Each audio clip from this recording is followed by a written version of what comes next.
नमस्कार दोस्तों, आप सभी का स्वागत है हमारे चैनल पर। आज अपन बात करेंगे मारवाड़ के इतिहास के बारे में बात करेंगे। मारवाड़ यानी कि मरु को ही मारवाड़ कहा जाता है। प्रारंभ में यहाँ पे प्रतिहार शासकों ने शासक किया था, जो कि कन्नौज से आए हुए थे। प्रारंभ में प्रतिहारों का शासक था, ये अपन को याद रखना है। मैं जो जो ये राउंड कर रहा हूँ ये आपको ज़्यादा याद रखना है, ये इंपॉर्टेंट है। ठीक है दोस्तों, तो क्या हुआ था, कन्नौज से 13वीं सदी में राजपूत राठौड़ों की गोत्र ने यहाँ पे शासन किया था, ये आपको याद रखना है। सबसे पहले राव सिंहा ने पाली के आसपास 1240 में राठौड़ वंश की स्थापना की थी। ये एक लाइन अपन को याद करनी है कि राव सिंहा ने 1240 के लगभग राठौड़ वंश की स्थापना की थी, ये याद करना है। यानी कि राव चूड़ा जो थे, राव चूड़ा इन्हीं के वंशज थे, इन्होंने मंडौर को अपनी राजधानी बनाई थी, ये भी याद रखना है। उसके बाद राव चूड़ा के जो पुत्र हुए राव रणमल, और उनकी जो पुत्री थी हंसाबाई, जो कि अपने मेवाड़ के इतिहास में भी पढ़ा था।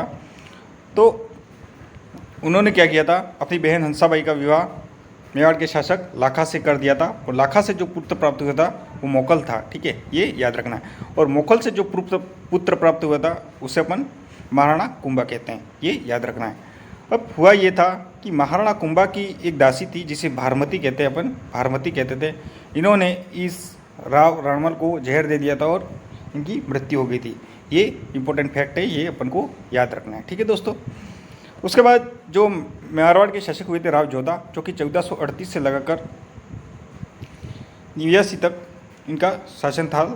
तो इनके काल में क्या हुआ था, इंपॉर्टेंट फैक्ट ये है कि उनके काल में मेवाड़ और मारवाड़ में संधि हुई थी आवल बावल की, ये याद रखना है। ठीक है दोस्तों,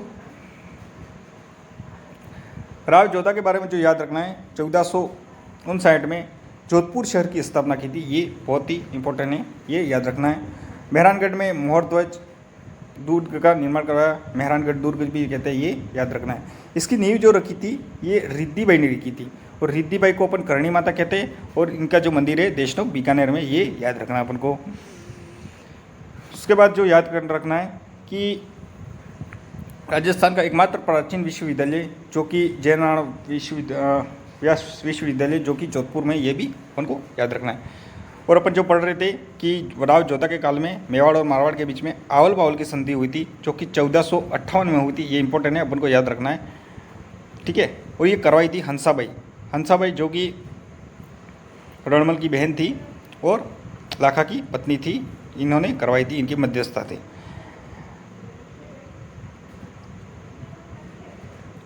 मेवाड़ की पहाड़ियों से इस मेवाड़ और मारवाड़ की सीमाएं निर्धारित हुई, ये याद रखना है।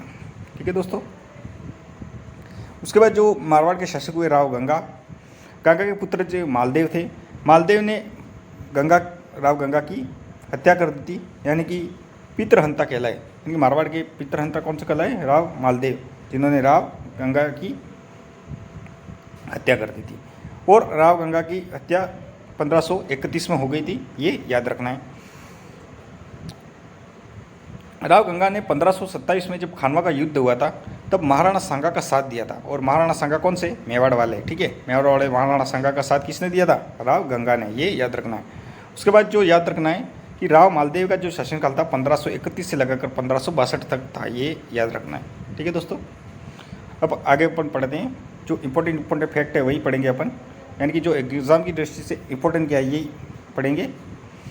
उन्होंने मालदेव को फारसी इतिहासकारों ने हशरत वाला राज्य शासक कहा। क्या कहा, हशरत वाला। हशरत का मतलब होता है शक्तिशाली, ये याद रखना है। राव मालदेव के काल में बीकानेर के शासक जैत्र सिंह, कौन थे, जैत्र सिंह के दोनों के बीच में पाहोबा या साहेबा का युद्ध हुआ था, जो कि फलोदी में पड़ता है, 1440-41 में हुआ था। इस युद्ध में क्या होता है, जैत्र सिंह की मारा जाता है, यानी कि इनकी मृत्यु हो जाती है इस युद्ध में।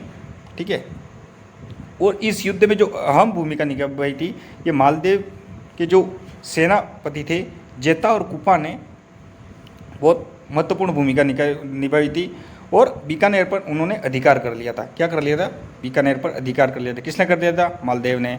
इसके सेनापति कौन थे, जेता और कुपा। ठीक है, ये याद रखना है। उसके बाद जो मालदेव के शासनकाल में जो निर्माण हुए वो किले कौन कौन से हुए इनके बारे में याद रखना है। एक तो पोखरण का किला जैसलमेर में मालदेव ने बनाया। किसने बनाया था? मालदेव ने। कौन सा किला? पोखरण का किला। कहाँ बनाया था? जैसलमेर में। ये याद रखना है। उसके बाद जो याद रखना है, सोजत का किला जो था पाली में, ये भी राव मालदेव ने बनाया था। यानी कि मालदेव के काल में पोखरण का किला और सोजत का किला पाली में बना था। उसके बाद जो किला बना था मालकोट का किला, जो कि मेड़ता नागौर में है। मेड़ता नागौर में जो किला बना ये भी मालदेव के काल में बना। उसके बाद अजमेर में तारागढ़, जो कि अजमेर में पड़ता है, यहाँ पर उन्होंने अधिकार कर लिया था। ये भी याद करना है। ये चारों फैक्ट अपन को याद रखना है। ठीक है दोस्तों। उसके बाद जब मालदेव के काल में क्या हुआ, 1539 से 40 से लगाकर यहाँ पे क्या होता है, शेरशाह सूरी का आक्रमण भी होता है। ये अपन को याद रखना है। ठीक है दोस्तों। राव मालदेव के काल में दो शासक थे, हुमायूं और शेरशाह सूरी। इन दोनों के बीच में चौसा का युद्ध होता है, जो कि चौसा यूपी में पड़ता है। ये युद्ध होता है 1539 में। ठीक है। और दूसरा युद्ध होता है कन्नौज का, जिसे बिलगाम का युद्ध भी कहते हैं। ये 1540 में होता है। यानी कि मालदेव के काल में शेरशाह सूरी और हुमायूं दोनों के बीच में दो युद्ध होते हैं। एक तो चौसा का युद्ध और कन्नौज का युद्ध। चौसा यूपी में पड़ता है। कब हुआ था युद्ध? 1539 में हुआ था। ये याद रखना है। और दूसरा युद्ध हुआ था कन्नौज, जिसे बिलगाम का युद्ध कहते हैं, 1540 में। ये याद रखना है। उसमें क्या होता है, हुमायूं मालदेव से मदद मांगता है, लेकिन मालदेव न तो सहायता करता और ना ही उनकी वेदी करता है, यानी कि कुछ नहीं करता है। ये याद रखना है। ठीक है दोस्तों। आगे युद्ध होता है जो कि प्रसिद्ध है और एग्जाम की दृष्टि से बहुत ही इंपॉर्टेंट है। जनवरी 1544 में गिरी सुमेल का युद्ध होता है। किसका होता है? गिरी सुमेल का युद्ध होता है। ठीक है दोस्तों। तो एक तरफ मालदेव होते हैं, एक तरफ शेरशाह सूरी होते हैं। इस युद्ध में जो मालदेव से सेनापति होते हैं ये जेता और कुपा होते हैं। ठीक है। जेता और कुपा होते हैं। ये याद रखना है। ठीक है।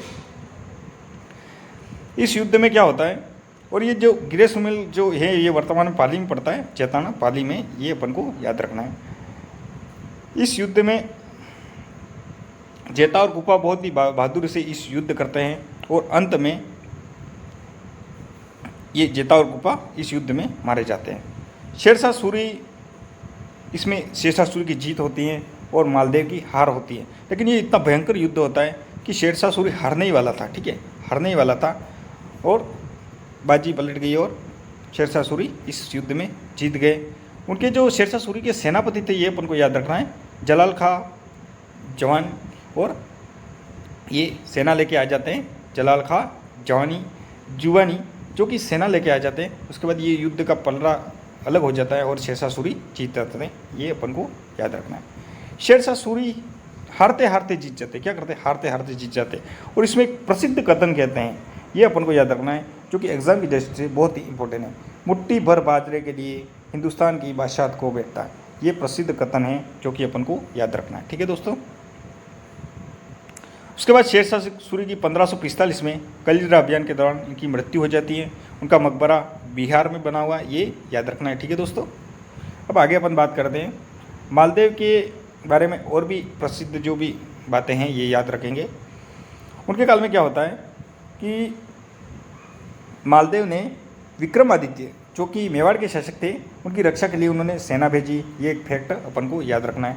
यानी कि किस शासक ने मेवाड़ की विक्रमादित्य की सहायता के लिए सेना भेजी थी, तो मालदेव ने भेजी थी। ये याद रखना है। उसके बाद अपन को याद रखना है उदय सिंह को बचाने के लिए जेता और कुपा को भेजा था। यानी कि जब मेवाड़ में उदय सिंह पर संकट आता है तो उन्होंने बचाने के लिए जेता और कुपा को भेजा था। ये याद रखना है। राव मालदेव का जो विवाह हुआ था, ये विवाह हुआ था उमादेव से। किससे हुआ था? उमादेव, जो कि इतिहास में रोटी रानी के नाम से जानी गई। किस रानी के नाम से जानी गई? रोटी रानी के नाम से जानी गई। ये याद रखना है। इंपॉर्टेंट फैक्ट उनको याद रखना है। और जो उमादेव का जो उसके बाद अपन को याद रखना है कि जो रोटी रानी थी, उनका जो रूट के चली गई थी ये तारागढ़ में चली गई थी और तारागढ़ अजमेर में पड़ता है। ये याद रखना है कि यानी कि रोटी रानी जो उमादेव थी ये रूट के कहाँ चली गई थी, तो ये तारागढ़ में चली गई थी और तारागढ़ वर्तमान में अजमेर में पड़ता है अभी। ठीक है दोस्तों। ये याद रखना है। उसके बाद उन्हें मनाने के लिए इसरदर बारट को वहाँ पर भेजा गया था और इसरदर बारट ने वहाँ पे जाके दोहा सुनाया और उमादेव नहीं आई। ठीक है। यहाँ से नहीं आई। ये मन को याद रखना है। आगे दोस्तों अपन पढ़ते हैं कि मालदेव की मृत्यु जो होती है ये हो जाती है 1526 में हो जाती है, ठीक है। और उसके बाद क्या होता है दोस्तों, मालदेव के 3 पुत्र होते हैं, एक राम सिंह, उदय सिंह और रावचंद्र सिंह, ठीक है। रावचंद्र सेन को मालदेव उत्तराधिकारी बना जाते हैं, यानी कि वहाँ का राजा बना देते हैं, जिससे यह राम सिंह जो थे ये आक्रमण करते हैं और रावचंद्र सेन पर आक्रमण कर देते हैं, ठीक है दोस्तों, ये याद रखना। और रावचंद्र सेन का अपन को शासनकाल भी याद रखना है, 1562 से लगाकर 1581 तक। राव मालदेव के उपनाम भी याद रखने, रावचंद्र सेन के अपन को उपनाम याद रखने, जो कि मारवाड़ का प्रताप कहते हैं, भूला बिसरा राजकुमार कहते हैं, प्रताप का अग्रगामी कहते हैं, मारवाड़ का विश्व शासक भी कहते हैं। यानी कि जो ये चारों उपाधियाँ उपनाम हैं ये अपन को याद रखनी है, ये एग्जाम की दृष्टि से बहुत ही इम्पोर्टेंट हैं, ठीक है दोस्तों। उसके बाद रावचंद्र सेन के काल में क्या होता है, 1570 में अकबर ने नागौर दरबार बुलाया, जो कि शुक्र तालाब के किनारे लगा था, ठीक है दोस्तों। यहाँ पे अकबर ने जो नीति अपनाई ये अपन को इम्पोर्टेंट है, सुह हुकुल नीति की अपना नीति जो थी ये अपनाई थी, ये याद रखना।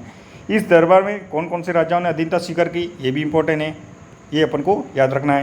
यानी कि यहाँ पे बीकानेर के शासक आए थे कल्याणमल, अपन ने बीकानेर के इतिहास में पढ़ा था कि कल्याणमल आए थे और उनके दोनों पुत्र राम सिंह और पृथ्वीराज जो कि उच्च कोटि के कवि थे, इन्होंने यहाँ पे अधीनता स्वीकार की अकबर की, ये याद रखना है।